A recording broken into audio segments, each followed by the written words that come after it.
Hi folks, you're watching Jiffy Info. I'm Jiffy, and here's some info.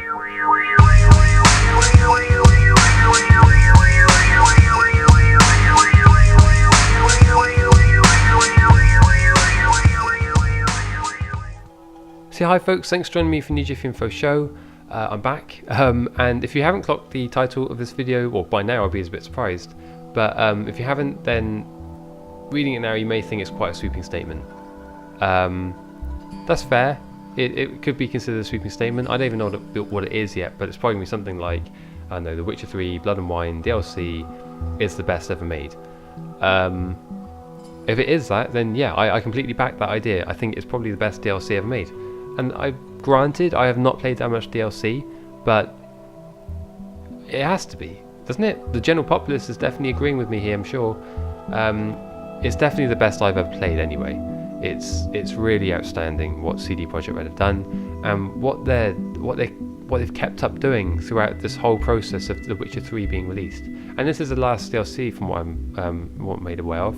They're not going to be releasing anymore, which is sad, to tell the truth, but it's also good. They're not going to milk it. They're not going to go over the top. They've released countless amounts of free DLC. They've released Hearts of Stone, which is a really fair price. If anything, it's unfair to CD Projekt Red. I feel bad not paying more. And then they've done this as well, which again I feel like I'll happily pay more for. People have made comments on the fact that they palm off their firstborn child for the sake of this DLC. It's really impressive what they've done, and I think that CD Projekt Red deserve every bit of credit for what they've done, because it's fantastic. Now, with a statement like this, I feel like I should give a little bit more detail as to why I think that is the case, why I think it's the best ever made. So I'm going to try and go into a few details here and there as to why. So let's get started. So the first thing I should probably mention is the very first thing you'll see when you buy the DLC. You actually get a main menu, a new main menu with the DLC.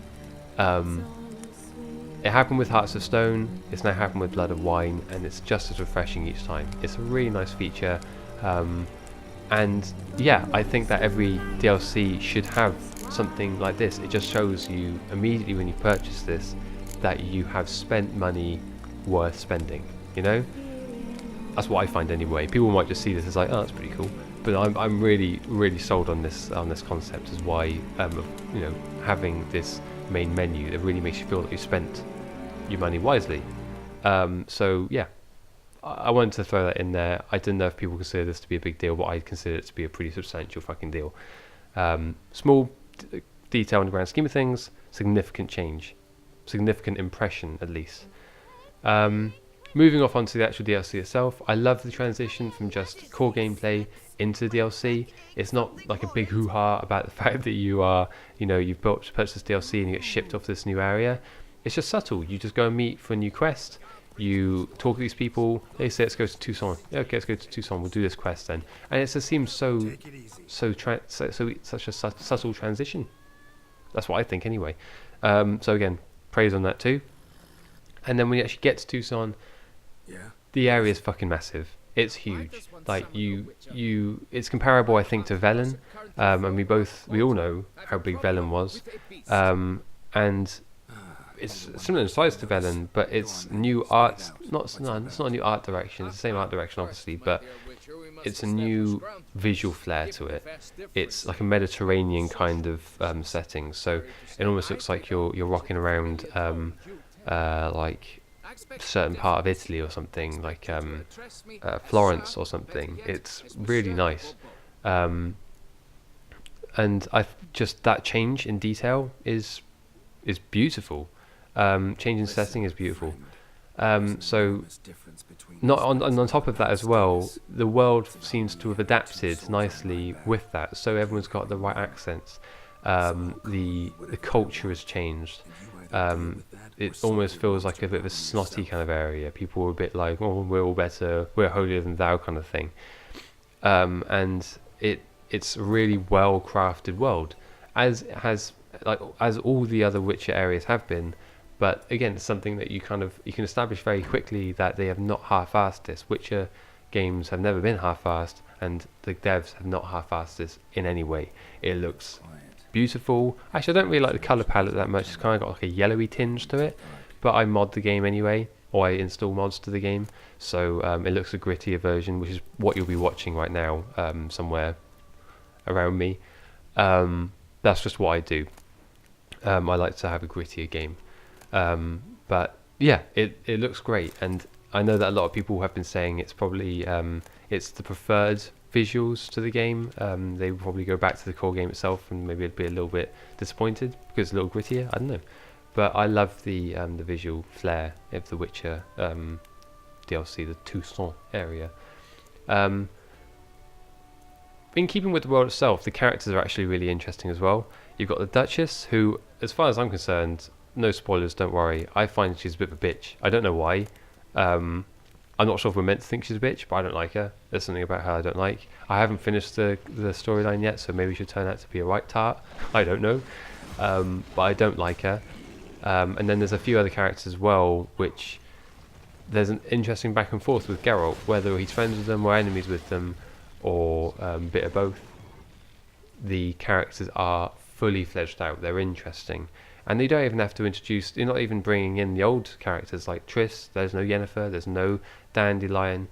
All these characters are established from the beginning of the DLC, like a new game, which is why people were sort of saying it's like a whole new game. It's like a whole new game, it's like a whole experience that you've purchased for half the price of a normal game itself anyway. So people have really been praising it for that reason. And on top of that, you also have all this new content to search for armor. The armor is interesting. Some of it's really cool. It's kind of like a step up, I suppose, from the armor we already have in the normal game itself. So there's the Ursine, I think it's pronounced, Ursine armor, which is the bear armor. So you have the same again pretty much, but it's got like the bear fur thing around the collar. And yeah, I haven't even got it yet, there's a house thing as well, so I'm fanboying a bit too much, so I'm almost not too succinct with my sentences. Right, I didn't want to insult any kind of other devs or talk down about any other games, but in Skyrim, the DLC Hearthfire, which was the house building part of it, in my opinion, it was a cash grab. They capitalized on a popular mod, and they sold it and people bought it. This has been similar, what they've done in The Witcher is a similar kind of thing. They've implemented this like renovating a house thing, completely optional, you don't have to touch it at all, but it's a good choice to include it, and you don't have to spend any more DLC money for it. It's just implemented in the core game, which I think is what Hearthfire should have been originally. Now, I haven't played Hearthfire, I haven't played Skyrim DLC in general, but I just think that's what they should have done. They should have implemented it into I think it's the Dragonborn DLC a few months later. That's pretty much it though. I can't think of anything else that I've missed. But I just wanted to really put my 2 cents into the fact that I think that CD Projekt Red have set a bar. They've really set a bar for where I think DLC should be in the future. Unfortunately, my faith in game developers these days is a little bit lax. I don't have much faith in games companies coming out like that, coming out with stuff like this. The DLC for Blood and Wine, I think, is a once in a blue moon. But CD Projekt Red have fucking nailed it. And if you haven't played the DLC, I highly recommend it. If you haven't played The Witcher, fuck me, I recommend it. It is a testament to how games should be made these days. And I can't wait to see what else CD Projekt Red are going to come up with in the future. It's not even like one specific director. It's not one specific person that is behind it, as far as I'm aware. It's the company as a whole, the devs as a whole, and they have beautifully created an incredible open world game. And the DLC is no step down. If anything, it's a step up, which is exactly what we expect from DLC. So, on that note, I just wanted to talk about how much I am in love with the DLC, with the Witcher games, with the Witcher Wild Hunt especially, and yeah, that's pretty much it. Anyway, if you enjoy these videos, then please let me know. If you would like to see more content, subscribe, and on that note, yeah, I will catch you folks next time.